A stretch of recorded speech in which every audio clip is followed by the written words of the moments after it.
மனம் நல்லா கம கம கமன்னு வருதுங்க. Hi friends, welcome to cook with Raji. இன்றைக்கி வீடியோவில் நம்ம பார்க்க போகிற ரெசிபி பாஸ்தா ரெசிபிங்க. இன்றைக்கி என்னோட ஸ்டைலில் நான் ரெட் சாஸ் பாஸ்தா எப்படி செய்கிறதுன்னு சொல்ல போகிறேன். வீடியோக்குள்ளே போகிறதுக்கு முன்னாடி நீங்கள் நம்ம சேனலை சப்ஸ்கிரைப் பண்ணாமல் பார்த்துட்டு இருக்கீங்கன்னா சப்ஸ்கிரைப் பண்ணிடுங்க. அப்படியே மறக்காமல் வீடியோக்கு லைக் பண்ணிடுங்க. வாங்க வீடியோக்குள்ளே போகலாம்.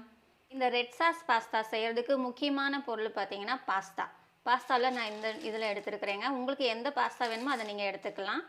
அப்புறம் டொமேட்டோ சாஸு, வெங்காயம், பூண்டு பெரிய பூண்டு 2 எடுத்து வச்சுருக்கிறேன், 1 கட் பண்ணி வச்சுருக்கிறேன், தக்காளி, அப்புறம் சில்லி ஃப்ளேக்ஸ் அது கொஞ்சம் எடுத்து வச்சுருக்கிறேன், சீஸ் 2 பீஸ் எடுத்துருக்கிறேன். இது கசூரி மேத்திங்க. கசூரி மேத்திங்கிறது இது வெந்தயக்கீரை. இந்த கசூரி மேத்தி ஃப்ளேவருக்காக எடுத்து வச்சுருக்கேங்க. கசூரி மேத்திங்கிறது வேறு ஒன்றும் இல்லை, காஞ்ச வெந்தயக்கீரை அதுதாங்க. ஸோ இப்போ இது எப்படி பண்ணுறதுன்னு பார்த்துடலாம். ஒரு பாத்திரத்தில் நம்ம முதல்ல தண்ணி ஊற்றிக்கலாங்க. தண்ணி நல்லா கொதி வரணும். கொதி வரும்போது கொஞ்சம் எண்ணெயும் லைட்டாக உப்பும் சேர்த்துட்டு நம்ம பாஸ்தா சேர்த்துக்கலாம். தண்ணி கொதி வரட்டும்.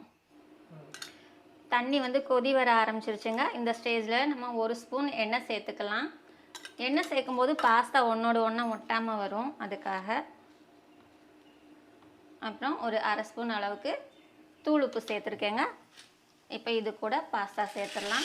நான் 1 கப் அளவுக்கு, பெரிய கப்பில் 1 கப் அளவுக்கு பாஸ்தா சேர்த்துருக்குறேங்க.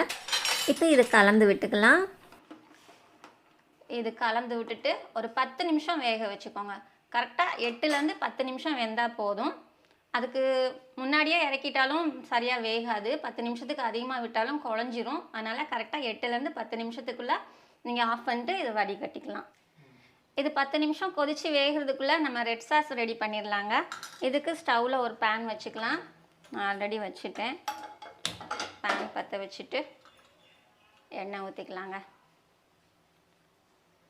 ஊற்றின எண்ணெய் சூடாயிடுச்சு. இதில் 2 பெரிய வெங்காயம் நீளமாக நறுக்கி வச்சுருக்கேங்க. இதை போட்டுக்கலாம். இது கொஞ்சம் நல்லா வெந்து வரட்டும். இது நல்லா வதக்கணுங்க. வதக்கி பச்சை வாசம் போகணும்.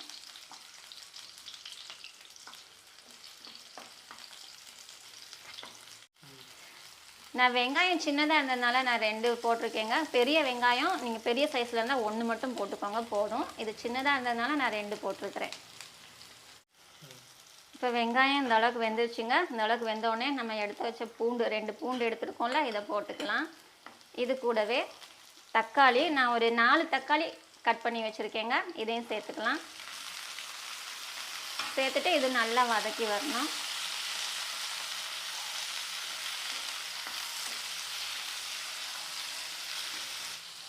இப்போ இது கூடவே நான் ஒரு 10லேருந்து 15 அளவுக்கு முந்திரி எடுத்துருக்கேங்க. இதையும் சேர்த்துக்கலாம். இது நல்லா வதக்கிக்கலாங்க. இது எல்லாத்தையும் நல்லா வதக்கி எடுத்துக்கலாம். தக்காளி வதக்கும்போது அப்பப்போ பாஸ்தாவையும் இந்த மாதிரி லைட்டாக கிண்டி விட்டுக்கோங்க. இது வேகும்போது அப்பப்போ இந்த மாதிரி கலந்து விட்டுக்கோங்க, அப்படி இல்லைன்னா அடி பிடிச்சிரும். பாருங்கள், ஓரளவுக்கு வதங்கிடுச்சு. இப்போ இந்த ஸ்டேஜில் நம்ம கொஞ்சமாக உப்பு சேர்த்துக்கலாங்க.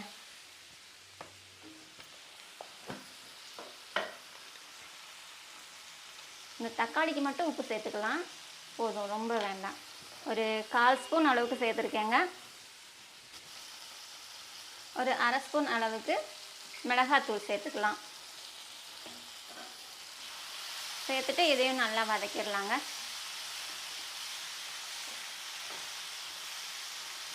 பாருங்க, இப்போ தக்காளி எல்லாம் நல்லா வதங்கி வந்துருச்சு. இந்த அளவுக்கு வதங்கினா போதுங்க. இப்போ ஸ்டவ் ஆஃப் பண்ணிவிட்டு இதை நல்லா ஆற வச்சிடலாம்.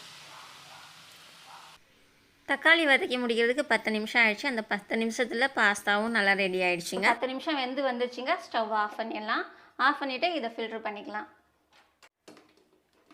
இதை ஃபில்டர் பண்ணும்போது அப்படியே கீழே ஃபில்ட்ரு பண்ணாதீங்க. இந்த தண்ணி நமக்கு தேவைப்படும். இந்த மாதிரி அடியில் ஒரு பாத்திரம் வச்சுட்டு இந்த மாதிரி ஒரு பாத்திரத்தில் நீங்கள் ஃபில்ட்ரு பண்ணி எடுத்துக்கோங்க.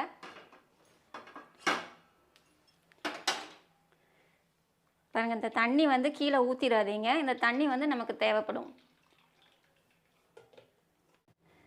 இப்போ நம்ம வதக்கி வச்சுருந்தோம்ல, அந்த தக்காளியெல்லாம் நல்லா ஆறிடுச்சு. இதை மிக்ஸி ஜாரில் போட்டு நல்லா நைஸாக அரைச்சி எடுத்துக்கலாங்க.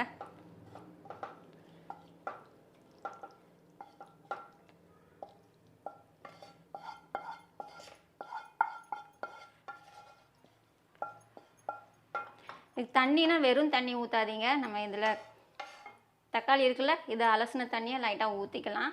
பச்சை தண்ணி ஊற்றிடாதீங்க. ரொம்ப ஊற்ற வேண்டாம், கொஞ்சமாக ஊற்றினா போதும்.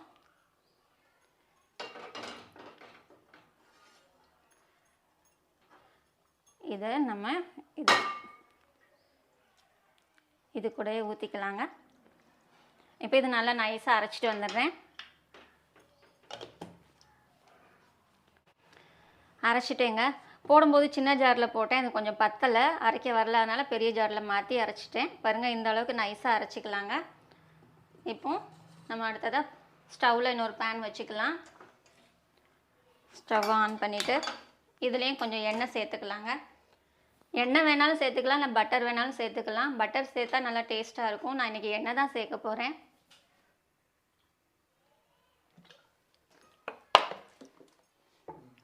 எண்ணெய் லைட்டாக சூடாயிடுச்சுங்க.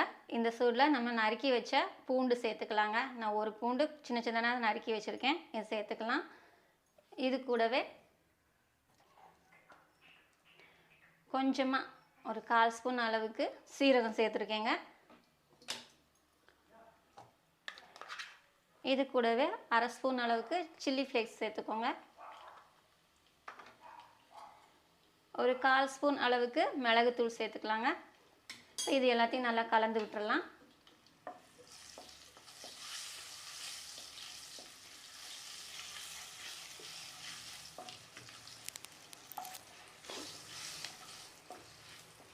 சீரகம் நல்லா பொரிஞ்சிருச்சுங்க. இந்த அளவுக்கு பொரிஞ்ச உடனே நம்ம இது அரைச்சி வச்ச இந்த மசாலாவை சேர்த்துக்கலாம்.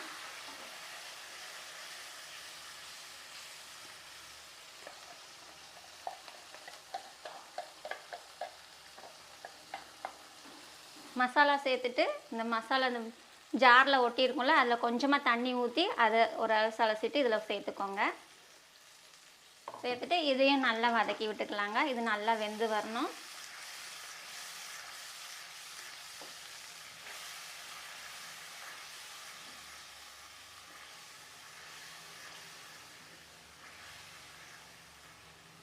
நம்ம ஏற்கனவே தண்ணி ஊற்றிருந்தோம்ல, அந்த தண்ணியெல்லாம் நல்லா வற்றி இந்த மாதிரி நல்லா குழு குழுன்னு வரணுங்க.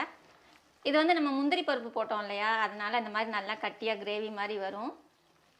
நல்லாயிருக்கும், டேஸ்ட்டும் சூப்பராக இருக்கும் முந்திரி பருப்பு போடுறதுனால. இப்போ இந்த அளவுக்கு வந்ததுக்கப்புறம் நான் வந்து ஒரு 2 ஸ்பூன் அளவுக்கு டொமேட்டோ சாஸ் எடுத்து வச்சுருக்கேங்க. இதையும் சேர்த்துக்கலாம்.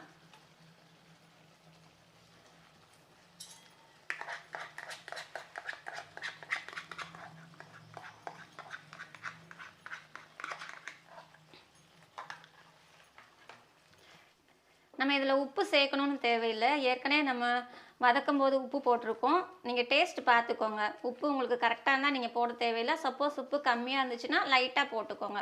ஒரு 1/4 ஸ்பூன் அளவுக்கு, 1/4 ஸ்பூனோட கம்மியாகவே சேர்த்துக்கோங்க.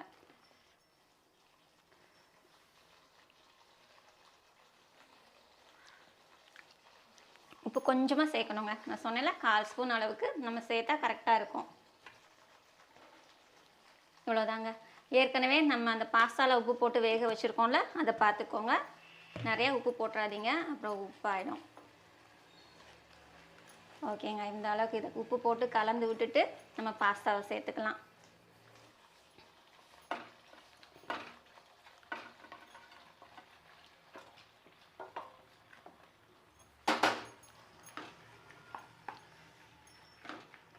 பாஸ்தாவை சேர்த்துட்டு இந்த மாதிரி உடச்சி விட்டுக்கோங்க. இது நம்ம சேர்க்கும் போது ஒட்டாமல் அப்படியே நல்லா அழகாக தனித்தனியாக பிரிஞ்சு வந்துடும். பாருங்கள், எந்த அளவுக்கு அழகாக பிரிஞ்சு வந்துருச்சு. இப்போ நம்ம எடுத்து வச்சோம்ல இந்த பாஸ்தா தண்ணி, இதில் ஒரு 2 கரண்டி அளவுக்கு நம்ம சேர்த்துக்கலாங்க. இந்த பாஸ்தா வந்து நல்லா குழு குழுன்னு ஒரு கிரேவி பதத்துக்கு வரணும். அதனால் நான் வந்து இந்த பாஸ்தா வேக வச்ச தண்ணியை ஒரு 2 கரண்டி அளவுக்கு சேர்த்துக்கிறேன். பாஸ்தா தண்ணி சேர்த்துக்கோங்க, வெறும் தண்ணி சேர்க்காதீங்க, டேஸ்ட்டு நல்லா இருக்காது. இந்த தண்ணி சேர்த்தா தான் நல்லா டேஸ்ட்டு சூப்பராக இருக்கும். சேர்த்து கொஞ்சம் கலந்து விட்டுக்கலாம். இன்னும் கொஞ்சம் கிரேவியாக வரணும்னா இன்னும் கொஞ்சம் கூட ஊற்றிக்கலாங்க. இது கொஞ்சம் ரொம்ப கட்டியாக தெரிகிற மாதிரி இருக்குங்க. இந்த அளவுக்கு கட்டியாக இருக்கக்கூடாது, கொஞ்சம் குழு குழுன்னு இருக்கணும். அதனால் நான் இன்னும் கொஞ்சம் கூட தண்ணி சேர்த்துக்கிறேன், இந்த பாஸ்தா தண்ணியை. போதும். சேர்த்துட்டு கலந்து விட்டுட்டு இப்போ ஃபைனலாக கசூரி மேத்தி கொஞ்சம் சேர்த்துக்கலாம். பாருங்கள், இந்த அளவுக்கு கசூரி மேத்தி எடுத்துருக்கிறேன். இது நல்லா கசக்கி போட்டுக்கலாங்க. அப்படியே போட வேண்டாம். இந்த மாதிரி கசக்கி போடும்போது அதோட மனம் நல்லா சூப்பராக இருக்கும், டேஸ்ட்டும் நல்லாயிருக்கும்.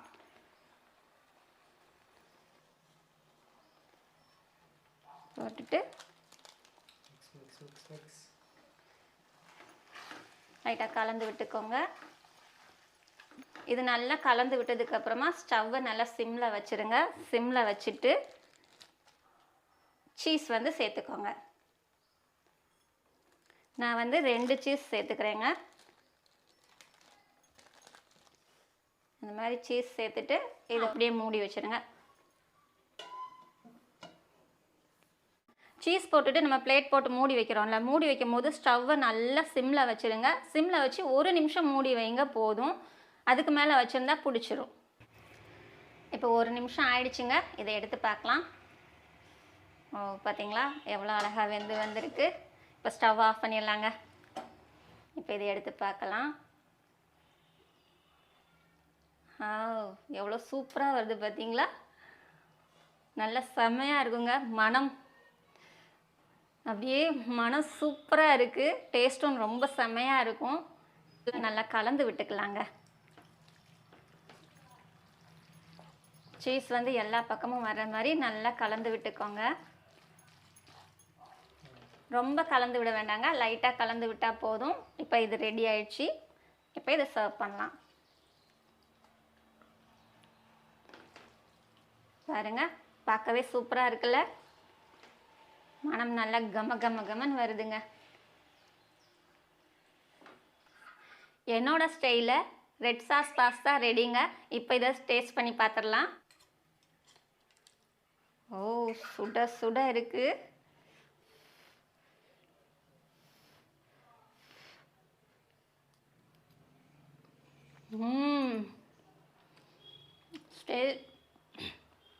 டேஸ்ட்டு ரொம்ப சூப்பராக இருக்குங்க. நீங்களும் கண்டிப்பாக இந்த பாஸ்தாவை ட்ரை பண்ணி பாருங்கள். உங்களுக்கும் ரொம்ப பிடிக்கும். நீங்கள் நார்மலாக எப்பவும் செய்கிற பாஸ்தா மாதிரி இல்லாமல் இது கொஞ்சம் டிஃப்ரெண்ட்டாக இருக்குங்க. இந்த பாஸ்தாவை நீங்கள் கண்டிப்பாக ட்ரை பண்ணி பாருங்கள். ட்ரை பண்ணி பார்த்துட்டு உங்களுக்கு இந்த ரெசிபி எப்படி இருந்ததுன்னு கமெண்ட் பாக்ஸில் கமெண்ட் பண்ணுங்கள். அப்புறம் வீடியோ பிடிச்சிருந்தா வீடியோக்கு மறக்காமல் லைக் பண்ணிடுங்க. நீங்கள் நம்ம சேனலை இன்னும் சப்ஸ்கிரைப் பண்ணாமல் பார்த்துட்டு இருக்கீங்கன்னா உடனே சப்ஸ்கிரைப் பண்ணிடுங்க. சமையல் எதுவானாலும் ரசித்து சமைங்க, ருசித்து சாப்பிடுங்க. மறுபடியும் அடுத்த வீடியோவில் இன்னொரு சூப்பரான ரெசிபியோட பார்க்கலாங்க. பாய்.